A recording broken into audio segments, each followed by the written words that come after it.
بسم اللہ الرحمن الرحیم اللہم صلی علی سیدنا و مولانا محمد و بارک وسلم وصلی علیہ۔ السلام علیکم ناظرین، پروگرام حی علی الفلاح میں ایک مرتبہ پھر خوش آمدید، اور میں ہوں آپ کا میزبان سید سیال رضا۔ ناظرین، آج کے اس پروگرام کے اندر ہم انتہائی اہم عنوان پر گفتگو کرنے کی سعادت حاصل کر رہے ہیں، چونکہ اسلامی سال کا دوسرا مہینہ یعنی ماہ صفر المظفر اس کا آغاز ہو چکا ہے، اور یہ مہینہ اپنی فضیلت کے اعتبار سے اور تاریخ کے اندر جو واقعات رونما ہوئے اس اعتبار سے ہم دیکھتے ہیں تو انتہائی اہمیت کا حامل ہے۔ اس ماہ کو بہت ساری نسبتیں حاصل ہیں۔ اولیاء کرام کی صف کے اندر جب ہم نظر دوڑاتے ہیں تو ہمیں بہت سارے اولیاء کرام ایسے ملتے ہیں کہ جن کے آراز اس ماہ مقدس کے اندر آتے ہیں۔ اسی طرح نبی کریم صلی اللہ علیہ وسلم کی سیرت طیبہ کو جب دیکھتے ہیں تو بہت سارے نمایاں واقعات رونما ہوتے ہیں کہ جن کی تاریخ اسلام کے اندر بہت زیادہ اہمیت ہے۔ اسی طرح صحابہ کرام کی جب زندگی کو دیکھتے ہیں تو بھی بہت ساری باتیں ہمارے سامنے آتی ہیں کہ جو یہ ماہ مقدس یعنی ماہ صفر المظفر اپنے اندر سمیٹے ہوئے ہیں۔ اس عنوان پر گفتگو کرنے کے لیے ہمارے پاس جو شخصیت موجود ہے، انتہائی ممتاز عالم دین جناب حضرت علامہ مولانا عبداللہ ثاقب قادری صاحب۔ السلام علیکم۔ وعلیکم السلام ورحمۃ اللہ وبرکاتہ۔ ناظرین، یاد رکھیے کہ یہ جو مہینے ہیں اللہ تعالیٰ نے کلام مجید میں ان کی گنتی کے حوالے سے فرمایا کہ ان کی تعداد 12 ہے، اور فضیلت کے اعتبار سے، اپنی اہمیت کے اعتبار سے ہر مہینہ منفرد مقام رکھتا ہے۔ ماہ محرم الحرام ہے تو وہ حرمت کے مہینوں میں سے ایک ہے، لیکن جب اس کے اندر یوم عاشورہ آتا ہے تو پھر اس کی اہمیت بڑھ جاتی ہے، اس اعتبار سے کہ ایک تو بہت سارے جو تاریخی واقعات نبی کریم صلی اللہ علیہ وسلم کے دور سے پہلے جو واقعات ہیں وہ اس دن کے اندر رونما ہوئے، جیسے حضرت آدم علیہ السلام کی توبہ کا قبول ہونا، حضرت نوح علیہ السلام کو جو ہے وہ فرعون سے آپ کی جو کشتی ہے اس کو نجات ملنا، اور حضرت موسیٰ علیہ السلام کو فرعون سے نجات ملنا، اور حضرت یونس علیہ السلام کا مچھلی کے پیٹ سے باہر آنا، پھر اسی طرح جو ہے وہ قیامت جو برپا ہوگی وہ بھی اسی دن برپا ہوگی۔ اسی طرح کے بہت سارے واقعات ہیں، لیکن اسلام کے اندر اس ماہ مقدس کو اس لیے انتہائی تعظیم کی نگاہ سے دیکھا جاتا ہے کہ حضرت امام علی مقام حضرت امام حسین علیہ السلام کی شہادت ہوئی، آپ کے رفقاء نے کربلا کے اندر اسلام کے اوپر اپنی جان کو نچھاور کیا۔ اور اسی طرح ماہ صفر المظفر ہے، اس کے اندر بھی بہت سارے واقعات ہیں۔ نبی کریم صلی اللہ علیہ وسلم نے جو پہلا غزوہ ہے وہ اسی ماہ مقدس کے اندر فرمایا۔ پھر اسی طرح غزوہ خیبر جو ہے جس کا آغاز محرم کے ابتدائی ایام سے ہوتا ہے اور وہ صفر المظفر کے جو پہلے ایام ہوتے ہیں ان کے اندر اختتام ہوتا ہے۔ پھر انہی دنوں میں نبی کریم صلی اللہ علیہ وسلم ایک نکاح بھی فرماتے ہیں، حضور سرور کائنات صلی اللہ علیہ وسلم اپنی صاحبزادی کا نکاح بھی فرماتے ہیں، حضرت سیدہ زینب کا۔ تو اسی طرح اور بھی بہت سارے واقعات ہیں کہ بہت سارے اولیاء اعظام کے آراس جس طرح میں نے پہلے ذکر کیا، پھر اسی طرح صحابہ کرام کی شہادتیں ہیں، اور بالخصوص خانوادہ اہل بیت کے ایک عظیم فرد کہ جن کا کردار حضرت امام علی مقام حضرت امام حسین کے کردار سے مماثلت رکھتا ہے، وہ بھی انشاءاللہ العزیز ان کا بھی ذکر کریں گے، یعنی حضرت سیدنا امام زید شہید۔ اور بھی بہت سارے واقعات ہیں۔ علامہ صاحب سے اس حوالے سے پوچھتے ہیں، علامہ صاحب جب ہم ماہ صفر المظفر کی فضیلت کو دیکھتے ہیں تو پھر نبی کریم صلی اللہ علیہ وسلم کا فرمان ہمیں کیا بتاتا ہے؟ بسم اللہ الرحمن الرحیم، والصلاة والسلام علی رسول الکریم۔ بہت شکریہ شاہ صاحب، آپ نے انٹرو میں بڑی تفصیل کے ساتھ ماہ صفر کے حوالہ سے سیرت نبوی صلی اللہ تعالیٰ علیہ وسلم سے جو اس کا تعلق ہے اس کی روشنی میں آپ نے بہت سی باتیں جو ہے وہ واضح فرما دی ہیں۔ صفر کا مہینہ جو ہے یہ بڑا مبارک مہینہ ہے، لیکن زمان جاہلیت سے اس کی طرف کچھ چیزیں منسوب کر دی گئی جو کہ آج تک ہمارے معاشرے میں بدقسمتی سے کسی نہ کسی درجہ میں رائج ہیں، اور لوگ اس ماہ مبارک کو لے کر بہت سی بدگمانیوں کا شکار ہیں۔ یہ اللہ کے مہینوں میں سے ایک مہینہ ہے، اور اسی طرح یہ مہینہ بھی اللہ کے ہاں برکت اور عظمت والا ہے جس طرح باقی مہینے ہیں۔ اس ماہ مبارک میں رسول رحمت صلی اللہ تعالیٰ علیہ وسلم کی سیرت مبارکہ کے حوالہ سے جب ہم غور کرتے ہیں تو اس میں جس طرف آپ نے اشارہ کیا غزوہ ابواء، جو سن 2 ہجری میں ہوا، پہلا غزوہ رسول رحمت صلی اللہ تعالیٰ علیہ وسلم نے، اور یہ جو تھا مدینہ منورہ سے مہاجرین جو ہے وہ ایک دستہ لے کر رسول اکرم صلی اللہ علیہ وسلم ان کا روانہ ہوئے، اور قریش کے قافلے جو تجارتی قافلے تھے ان کی نگرانی کی غرض سے، تو پھر وہاں پہ ایک ایگریمنٹ، ایک معاہدہ ہو گیا اس غزوہ کی جو ہے وہ صورت میں۔ اسی طرح سن 9 ہجری میں ایک سریہ ہوا، پھر سن 9 ہجری میں بنو عذرا کا ایک وفد جو ہے رسول اکرم صلی اللہ تعالیٰ علیہ وسلم کی بارگاہ میں حاضر ہوا، انہوں نے رسول رحمت صلی اللہ تعالیٰ علیہ وسلم کے ہاتھ پر اسلام قبول کر لیا۔ اچھا قبلہ، میں آپ کی بات کو یہاں پر روکوں گا۔ دیکھیے کہ اگر اس ماہ مقدس کے اندر کوئی پیش قدمی کرنا یا کوئی کام کرنا منحوس ہوتا تو پھر حضور یہ غزوات والا جو سٹیپ ہے، غزوے کا والا، یہ کبھی بھی نہ لیتے کہ حضور سرور کائنات کا یہ قدم جو ہے وہ اس حوالے سے اٹھانا، یہ اس بات کی دلیل ہے کہ آپ نئے کام اگر شروع کرنا چاہتے ہیں یا کوئی آپ کا مقصد ہے تو آپ کر سکتے ہیں۔ بالکل، یہ رسول رحمت صلی اللہ علیہ وسلم کی حکمت ہے کہ آپ نے اپنے عمل کے ذریعے ان تمام جو غلط سوچیں تھیں ان کو رد فرمایا۔ اسی طرح لشکر حضرت اسامہ بن زید جو ہے اس کی تیاری جو ہے یہ بھی 11 ہجری میں رسول رحمت صلی اللہ علیہ وسلم نے اس کا حکم دیا، اور جلیل القدر صحابہ جو ہیں وہ اس لشکر میں شامل تھے۔ اسی طرح بعض جو روایات ہیں تاریخی ان میں یہ بھی ملتا ہے کہ حضرت سیدہ طیبہ طاہرہ بی بی زہرا پاک رضی اللہ تعالیٰ عنہ کی رخصتی جو ہے وہ بھی 2 ہجری ماہ سفر مظفر میں ہی ہوئی۔ اس کے علاوہ بئر معونہ جو ہے اس کی جو رسول اکرم صلی اللہ علیہ وسلم نے اپنے خدام کو، صحابہ کرام کو تبلیغ اسلام کے لیے بھیجا، 70 قرائے کرام صحابہ جو تھے ان کو بے دردی کے ساتھ شہید کیا گیا، تو اس میں بھی یہ ماہ سفر کا ہی مبارک مہینہ چل رہا تھا۔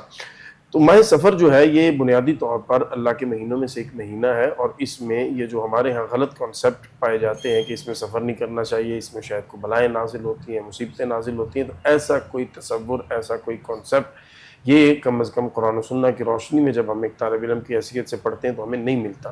قرآن مجید تو ہے بڑا واضح ہے اس معاملے میں کہ وقت جو ہے وہ اللہ کے بنائے ہوئے ہیں، اور اوقات کے بارے میں قرآن کریم نے مختلف مقامات پر اللہ نے قسمیں یاد فرمائی، کہیں والفجر فرمایا، کہیں والضحیٰ واللیل اذا سجا فرمایا، کہیں والصبح اذا تنفس فرمایا جا رہا ہے۔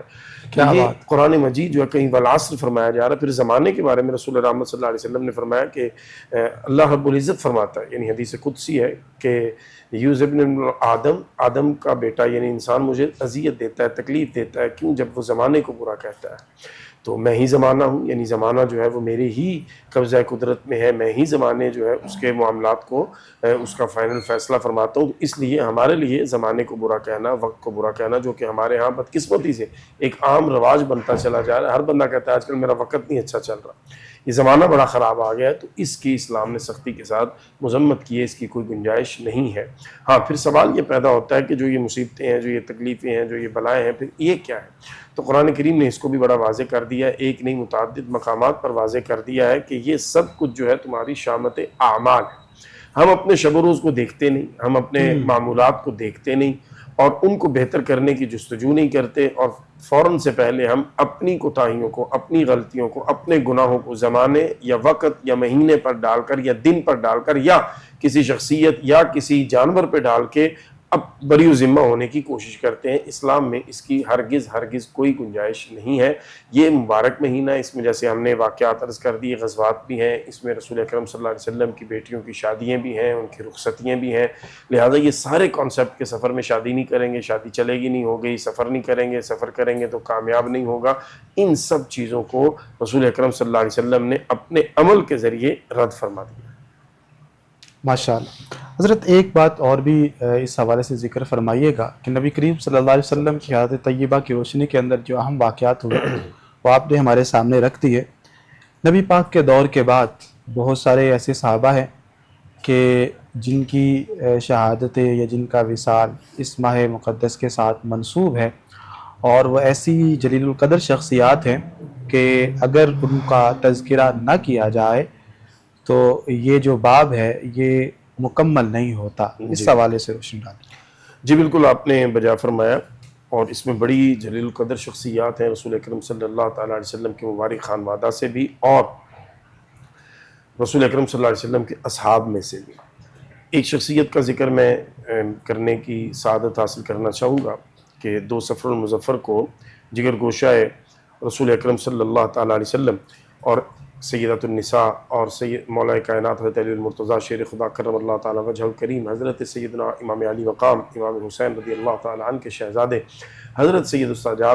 سید السجاد امام زین العابدین رضی اللہ تعالیٰ عنہ کے لخت جگر اور امام محمد باقر کے بھائی سبحان حضرت زید، یہ تاریخ اسلام کی ایک بہت بڑی شخصیت ہے۔ سبحان آپ کے بارے میں حضرت امام باقر رضی اللہ تعالیٰ عنہ فرمایا کرتے تھے کہ یہ میرا جو بھائی ہے اسے اللہ نے علم لدنی سے مالا مال فرمایا، سبحان اللہ، یہ نور بھری شخصیت ہے۔ اور امام جعفر صادق رضی اللہ تعالیٰ عنہ وہ اپنے اس چچا سے اپنی عقیدت و محبت کا یوں اظہار کرتے ہوئے نظر آتے ہیں، فرماتے ہیں خانوادہ اہل بیت میں ان سے بہتر بندہ میں نے نہیں دیکھا، علم و عمل کے اعتبار سے، تقوی کے اعتبار سے، رسول اکرم صلی اللہ تعالیٰ علیہ وسلم کے دین کو حاصل کرنے اور پھر اس دین کو سنبھالنے کے اعتبار سے یہ آپ کا خاصہ تھا۔ کیونکہ ویسے دیکھیں یہ علم جو ہے یہ تو خانوادہ رسول سے ہی جو ہے ساری امت کو نصیب ہو رہا ہے۔ رسول رحمت صلی اللہ تعالیٰ علیہ وسلم نے مولا کائنات کے بارے میں رضی اللہ تعالیٰ بڑا واضح طور پر اعلان فرما دیا کہ میں علم کا شہر اور علی اس کا دروازہ ہے۔ حضرت علی المرتضیٰ کرم اللہ تعالیٰ وجہ الکریم قرآن کریم کے سب سے بڑے عالم، حضور صلی اللہ علیہ وسلم کی شریعت کو سب سے بہتر اور سب سے اچھے انداز کے ساتھ آگے بیان کرنے والے، بالکل ان کے خانوادہ سے علم چلا ہے۔ لیکن حضرت زید کے بارے میں جب ہم پڑھتے ہیں تو ہم یہ بھی پہلو دیکھتے ہیں کہ آپ نے مختلف ممالک کا سفر کیا، اور جہاں جہاں آپ کو علم میں آتا گیا کہ کوئی دین جاننے والا، کوئی دین کا عالم موجود ہے، آپ اس کے پاس گئے اور وہاں سے اکتساب فیض کیا، دین کا علم حاصل کیا۔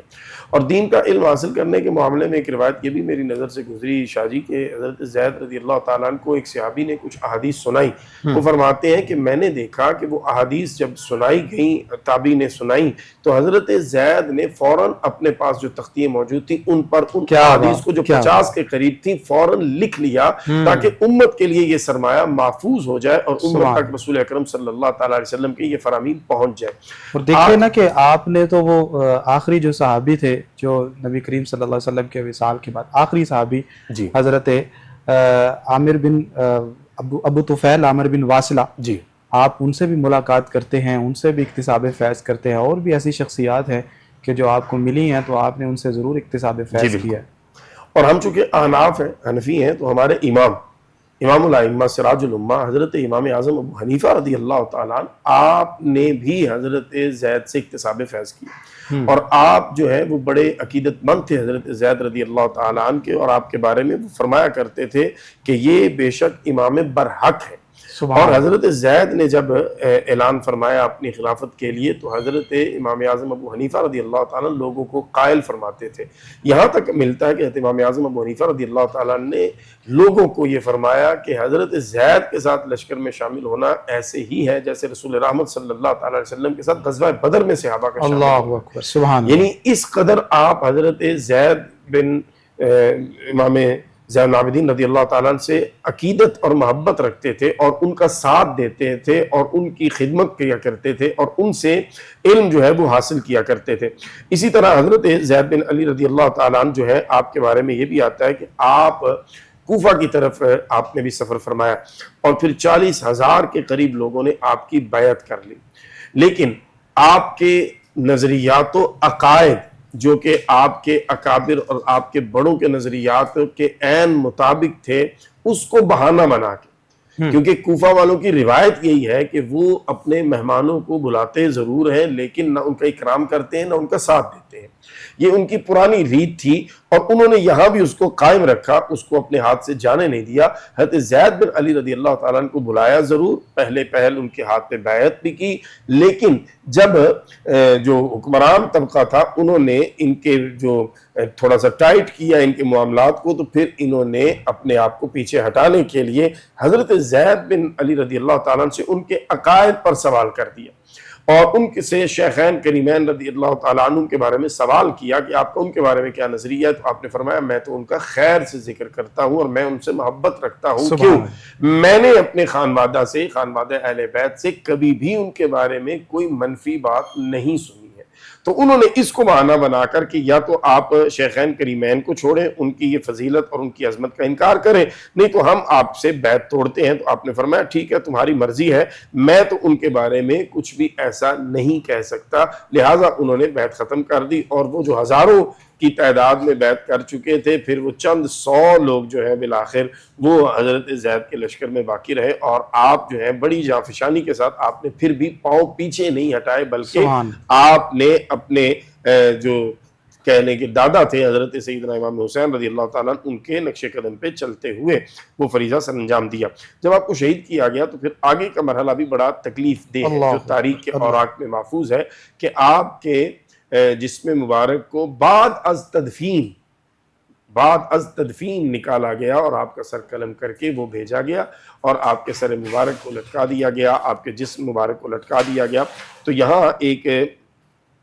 تابعی ہیں، انہوں نے یہ جملہ لکھا، وہ کہتے ہیں کہ رسول اکرم حضرت جریر بن جازم بصری رضی اللہ تعالیٰ عنہ، آپ فرماتے ہیں کہ رسول اکرم صلی اللہ تعالیٰ علیہ وسلم سے میں نے آپ کو دیکھا، رسول اکرم صلی اللہ تعالیٰ علیہ وسلم حضرت زید رضی اللہ تعالیٰ عنہ کے جسم کے پاس تشریف فرمایا، اور آپ نے یہ جملہ ارشاد فرمایا ہاکذا تفعلون بولدی، تم میرے بیٹے کے ساتھ یہ سب کرو گے؟ یعنی رسول اکرم صلی اللہ تعالیٰ علیہ وسلم کو بھی تکلیف ہوئی، اور اس کا اظہار بھی آپ نے فرمایا، اور وہ تابعی کی زبان سے امت تک پہنچا ہے۔ تو حضرت زید بن علی رضی اللہ تعالیٰ عنہ جو شہید ہیں، جو عالم اسلام کی ایک بہت بڑی علمی روحانی شخصیت ہیں، خانوادہ رسول میں آپ کا مقام، حضرت امام باقر، حضرت امام جعفر الصادق رضی اللہ تعالیٰ عنہم جیسی عظیم القدر جلیل المرتبت ہستیاں بیان فرما رہی ہیں۔ تو اسی ماہ مبارک میں بڑی بے دردی کے ساتھ انہیں بھی شہید کر دیا گیا، سن میں 2 صفر المظفر کو، 2 صفر المظفر کی تاریخ میں آپ کو شہید کیا گیا، آپ کا عرس مبارک ہے۔ تو حضرت زید بن علی جو ہیں، آپ کی ذکر خیر سے آج ہم نے یہ سعادت پائی کہ ہم اس فہرست میں شامل ہوئے کہ جو حضور صلی اللہ علیہ وسلم کی اولاد کا ذکر کرنے والے، اور میں سمجھتا ہوں کہ حضرت زید بن علی کا ذکر بڑا کم ہوتا ہے، بہت کم ہوتا ہے۔ جب ہم دیکھتے ہیں حضرت امام زید کی سیرت طیبہ کو بغور پڑھتے ہیں تو ہمیں یہ نظر آتا ہے کہ حضرت امام حسین علیہ السلام کا جو دور ہے وہ دوبارہ دہرایا گیا۔ آپ دیکھیے کہ حضرت امام علی مقام مدینہ میں تشریف فرما تھے، وہاں سے خط لکھ کر آپ کو بلوایا جاتا ہے۔ حضرت امام زید کی بھی شخصیت ایسی ہے کہ آپ مدینہ طیبہ وہاں پر ہیں، آپ کو اصرار کر کے بار بار یقین دہانی کروا کر اور وعدے اور قسمیں دے کر آپ کو لایا جاتا ہے۔ اور پھر شہر بھی کون سا ہے، وہ بھی کوفہ کے اندر تشریف فرما ہوئے تھے حضرت امام حسین، آپ بھی کوفہ کے اندر تشریف فرما ہوئے۔ پھر اسی طرح وہاں جب حکومت ابن زیاد نے جب اپنا ہاتھ ٹائٹ کیا اور لوگوں کو جب جھنجھوڑا تو لوگ ساتھ چھوڑ گئے۔ یہاں بھی ایسے ہی ہوتا ہے کہ یوسف بن عمر وہ جب اپنا ہاتھ ٹائٹ کرتا ہے اور ان کو جھنجھوڑتا ہے تو یہ ساتھ چھوڑ دیتے ہیں۔ پھر اسی طرح حضرت امام علی مقام کی جو شہادت ہوتی ہے تو اس وقت آپ کے پاس چند افراد موجود ہوتے ہیں۔ تو جب حضرت امام زید کی شہادت ہوئی تو آپ کے پاس بھی چند روایات کے اندر 218 یا کچھ اس طرح کر کے افراد ملتے ہیں کہ جو حضرت امام زید کے ساتھ موجود تھے۔ پھر آپ نے بھی، حضرت امام حسین نے بھی میدان کے اندر جام شہادت نوش کیا، حضرت امام زید نے بھی جام شہادت نوش کیا۔ پھر اسی طرح جب شہادت ہو گئی تو حضرت امام علی مقام کے جسم اطہر کی جس طرح بے حرمتی کی گئی، حضرت امام زید کے جسم اطہر کی بھی بے حرمتی کی گئی۔ پھر اسی طرح آپ حضرت امام حسین علیہ السلام کا جو سر مبارک ہے اس کو دمشق لایا گیا، تو حضرت امام زید کا بھی جو سر تھا وہ حشام بن عبد الملک کے پاس لایا گیا۔ پھر اسی طرح نبی کریم صلی اللہ علیہ وسلم کے اس نواسے روایات کے اندر آتا ہے کہ حضرت امام علی مقام کا جو مزار پر انوار تھا وہاں پر اتنا ظلم کیا گیا کہ وہاں پر پانی بہا دیا گیا اور فصلیں اگا دی گئی اس قبر انور کی جگہ پر، اور وہاں پر صرف خوشبو آیا کرتی تھی، اور بعد میں کئی سالوں تک وہاں پر اگر کوئی شخص نشاندہی کرتا تو اس کو قید کر دیا جاتا ہے، اس کو سزا دی جاتی۔ تو آج جو مزار پاک ہے وہ اس خوشبو کو دیکھ کر اور خوشبو کو محسوس کرتے ہوئے بنایا گیا۔ اور اسی طرح حضرت امام زید کے ساتھ ہوا کہ آپ کا بھی جو جسم اطہر ہے اس کو تقریباً جو ہے وہ 4 سال وہ لٹکایا گیا۔ اور ناظرین دیکھیے کہ اللہ تعالیٰ کا کرم کیسا ہے کہ جب آپ کے جسم مقدس کو برہنہ کر کے لٹکایا جاتا ہے تو وہاں پر اللہ تعالیٰ ایک مکڑی کو متعین فرماتا ہے کہ وہ آپ کے جسم اطہر پر جو اعضاء جو چھپانے والے ہوتے ہیں ان پر وہ مکڑی جالا بنا دیتی ہے، اور پھر نبی کریم صلی اللہ علیہ وسلم جس طرح عبداللہ صاحب بیان فرما رہے تھے کہ خود اس حوالے سے بڑے رنجیدہ تھے. حضرت امام علی مقام حضرت امام حسین کی شہادت دیکھتے ہیں تب بھی حضور سرور کائنات رنجیدہ تھے اور لوگوں کی خواب کے اندر آ کر حضور نے اس غم کا اظہار فرمایا. اور بعد میں دیکھا کہ جس طرح حضرت امام علی مقام کو تکلیف پہنچانے والے جتنے بھی لوگ تھے وہ سب کے سب ذلیل خوار ہو کر، اور جس نے جس انداز میں تکلیف پہنچائی تھی وہ اسی انداز کے اندر مرا اور واصل جہنم ہوا. حضرت امام زید کو بھی جو لوگ تکلیف پہنچانے والے تھے، آپ کے جسم اطہر کی بے حرمتی کرنے والے تھے، وہ بھی دنیا کے اندر ہی ذلیل و خوار ہوئے. تو یہ اللہ تعالیٰ نے دنیا کے اندر بھی ان کو نشان عبرت بنایا، اور آخرت کے اندر جو مقام ہوگا ان کا عبرت کا وہ بھی دیکھنے والا ہوگا. لیکن اللہ کا کرم ہے ہم پہ اوپر، اللہ کا فضل ہے کہ ہمیں ان کے ساتھ نسبت حاصل ہے. عبداللہ صاحب، بہت ساری ایسی شخصیات ہیں کہ جن کے تذکرے سے ہم نا واقف ہیں، اور آپ نے بڑا اچھا کیا کہ اس بات کو چھیڑا، اور یقیناً ہمارے ناظرین بھی اس بات سے بخوبی واقف ہوئے ہوں گے کہ دیکھیے کہ حضرت امام علی مقام کی جو اولاد پاک ہے وہ بھی اسی طرح آپ کے مشن پر ڈٹی ہوئی نظر آتی ہے. اللہ تعالیٰ ان ہستیوں کے درجات بلند فرمائے. حضرت ایک اور بھی شخصیت ہیں بڑی جلیل القدر جنہیں ذو الشہادتین کا لقب حاصل ہے، وہ کیسے ان کو لقب ملا، اور پھر سرکار دو عالم صلی اللہ علیہ وسلم کی بارگاہ سے ان کو جو انعامات ملے تھے اس کا بھی تذکرہ فرمائیں. جی بالکل، بہت شکریہ شاہ جی. اور یہ آپ نے بڑا خوب جو ہے نا، وہ چونکہ آپ خود سید ہیں تو پھر وہ خون جو ہے وہ اپنا اثر تو رکھتا ہے. تو آپ نے اپنے بڑوں کا ذکر جس محبت جس عقیدت کے ساتھ کیا، اللہ آپ کو اس کی جزا عطا فرمائے. میں امام زید رضی اللہ تعالیٰ عنہ کے بارے میں ایک دو گزارشات کر کے پھر انشاءاللہ حضرت خزیمہ کی طرف بڑھتا ہوں. حضرت امام باقر رضی اللہ تعالیٰ عنہ سے ایک شخص نے سوال کیا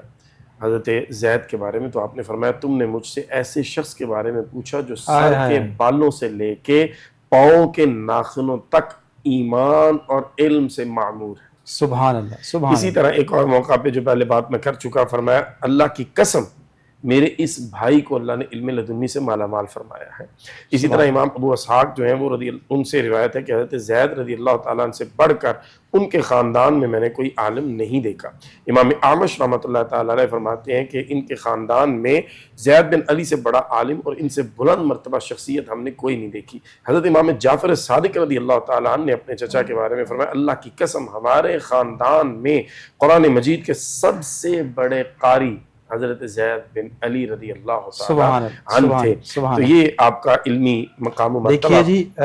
تفسیر کا علم ہو، حدیث کا علم ہو، آپ کی مسند امام زید بھی موجود ہے، بالکل، پھر آپ کی تفسیر قرآن بھی موجود ہے، اور بھی دیگر کتب ہیں جو مارکیٹ کے اندر موجود ہیں. اور آج کے دور کے اندر ناظرین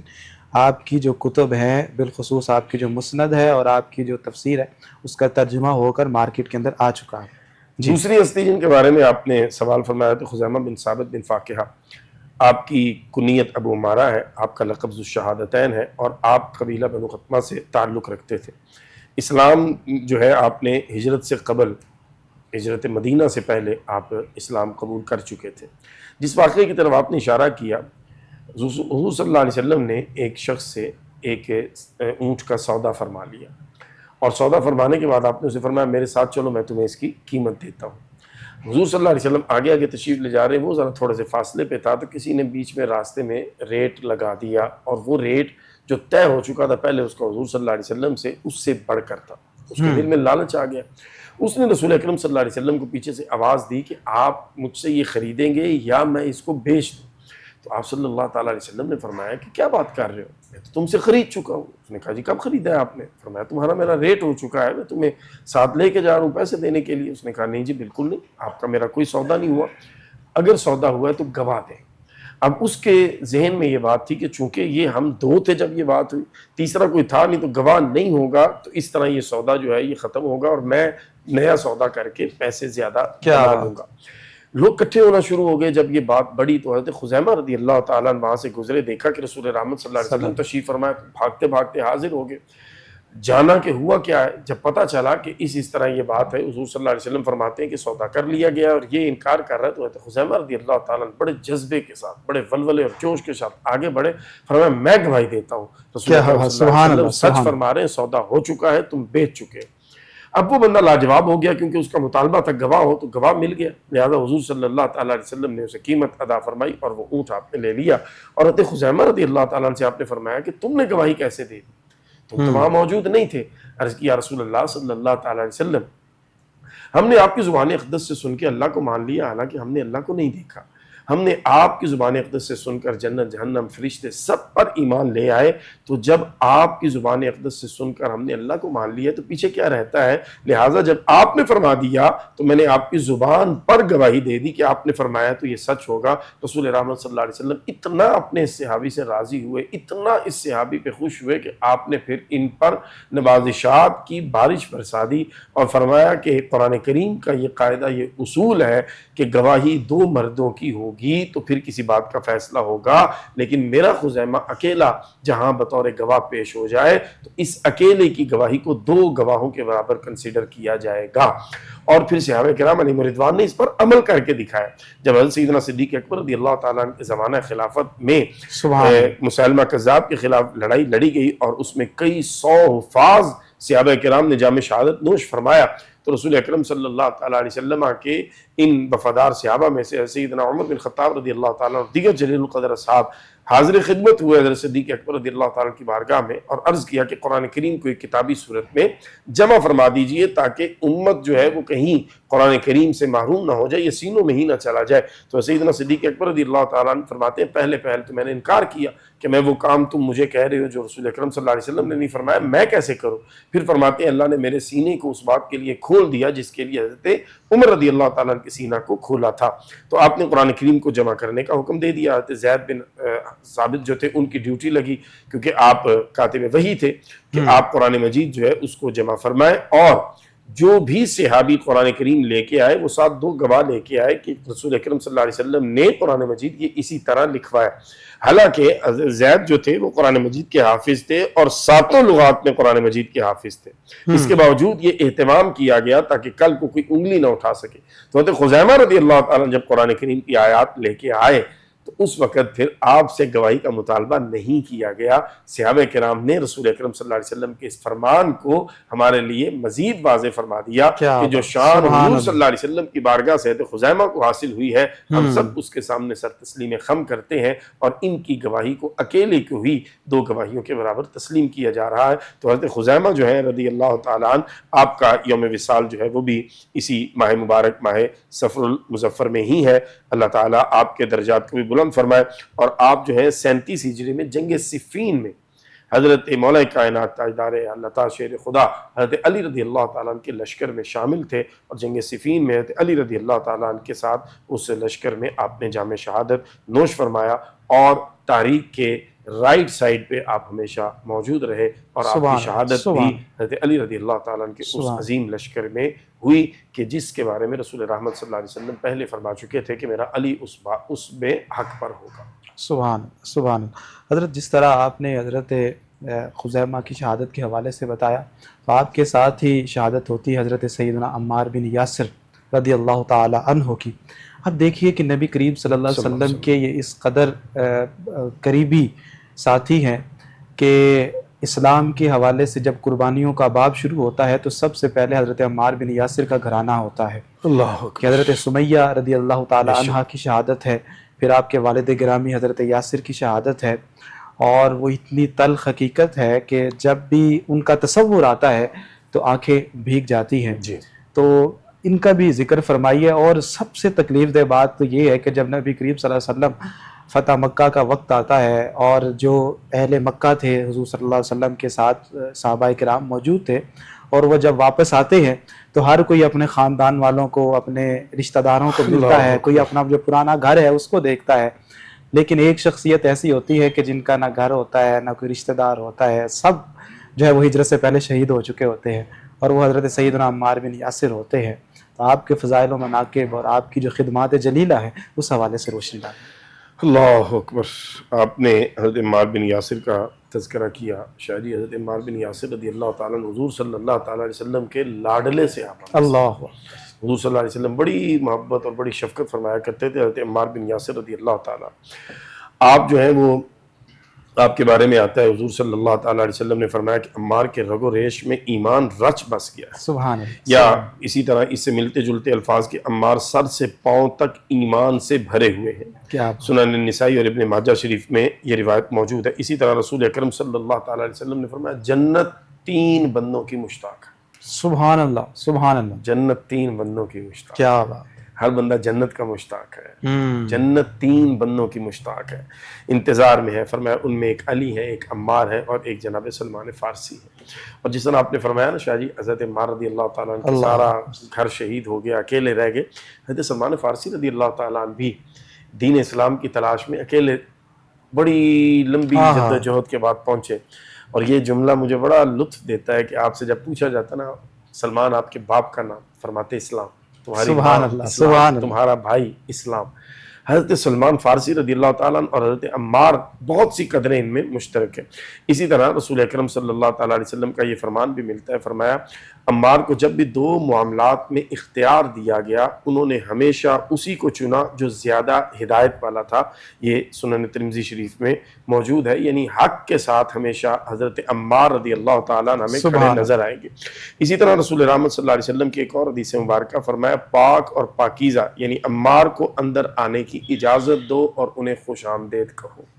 حضرت عمار رضی اللہ تعالیٰ عنہ وہ شخصیت ہیں جنہیں شیطانی وسوسوں سے اللہ رب العزت نے اپنی خاص حفاظت عطا فرما دی تھی. سبحان اللہ. حضرت ابو درداء رضی اللہ تعالیٰ عنہ جو ہے ان سے حضرت علقمہ نے ملاقات ہوئی، پوچھا کیا تمہارے ہاں وہ یعنی عمار موجود نہیں ہے جنہیں اللہ تعالیٰ نے اپنے نبی صلی اللہ تعالیٰ علیہ وسلم کی مبارک زبان سے شیطان سے پناہ یعنی حفاظت عطا فرمائی تھی. آپ تقویٰ کے اس درجے پر تھے کہ شیطان آپ کو بہکا نہیں سکتا تھا. قرآن مجید بھی اس کو بیان کرتا ہے الا عباد اللہ المخلصین، کہ شیطان خود اپنی زبان سے کہتا ہے اے اللہ سب پر میرا زور چلے گا، نہیں چلے گا تو تیرے چنے ہوئے بندوں پر میرا زور نہیں چلے گا. اسی طرح رسول اکرم صلی اللہ تعالیٰ علیہ وسلم نے المعجم الاوسط میں یہ روایت موجود ہے. حضرت عمار رضی اللہ تعالیٰ عنہ اور آپ کی خانوادے کے لیے فرمایا اے آل یاسر صبر کرو، تمہارا ٹھکانہ اور وعدہ جنت ہے. تو حضرت عمار بن یاسر رضی اللہ تعالیٰ عنہ بھی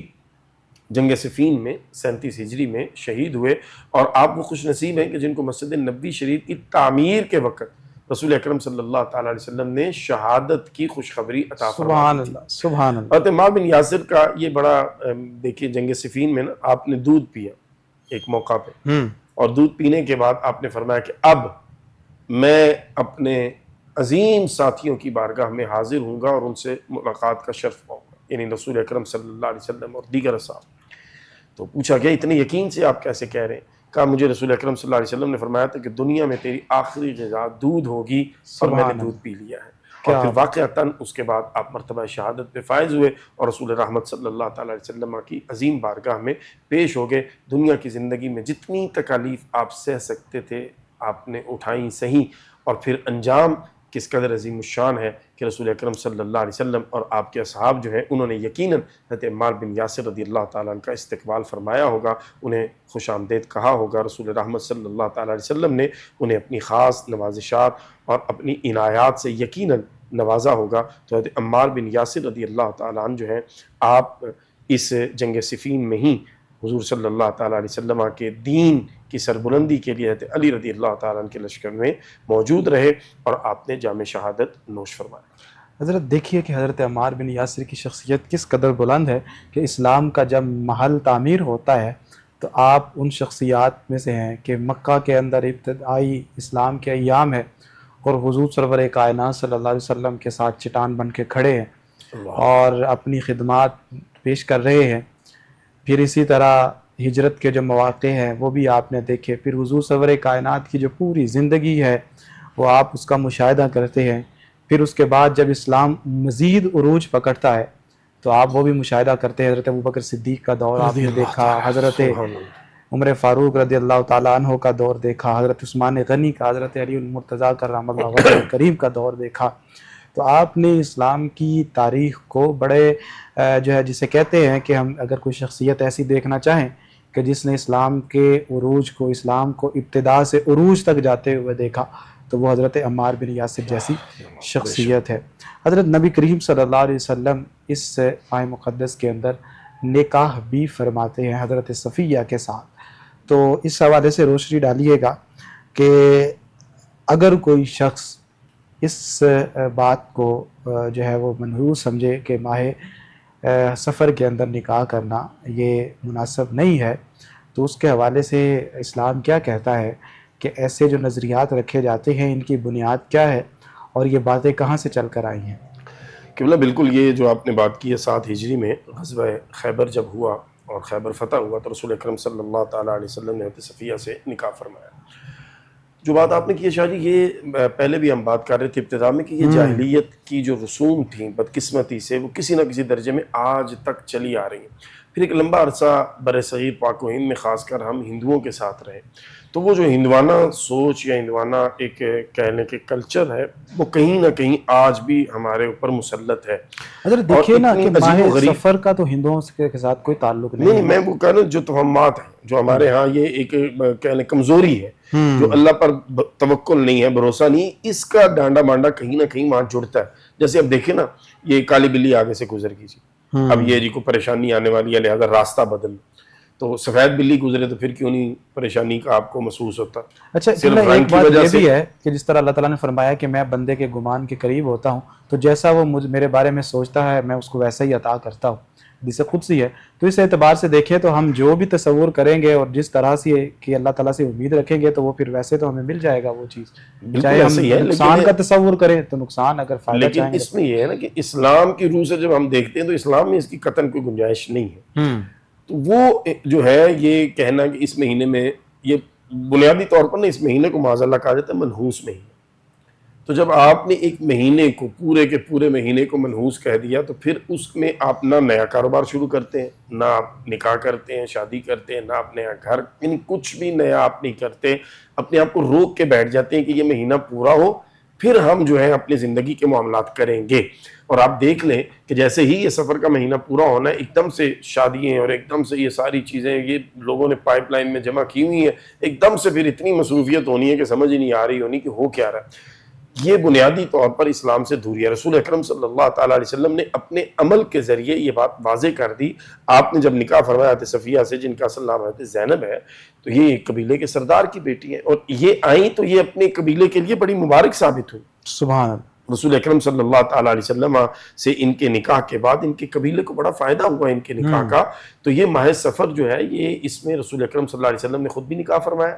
اپنی شہزادی بیٹی کی رخصتی بھی فرمائی ہے۔ اس ماہ مبارک میں آپ نے غزوات کے لیے سفر بھی فرمایا ہے اور ان غزوات میں کامیابی بھی نصیب ہوئی ہے، جیسے خیبر کی فتح۔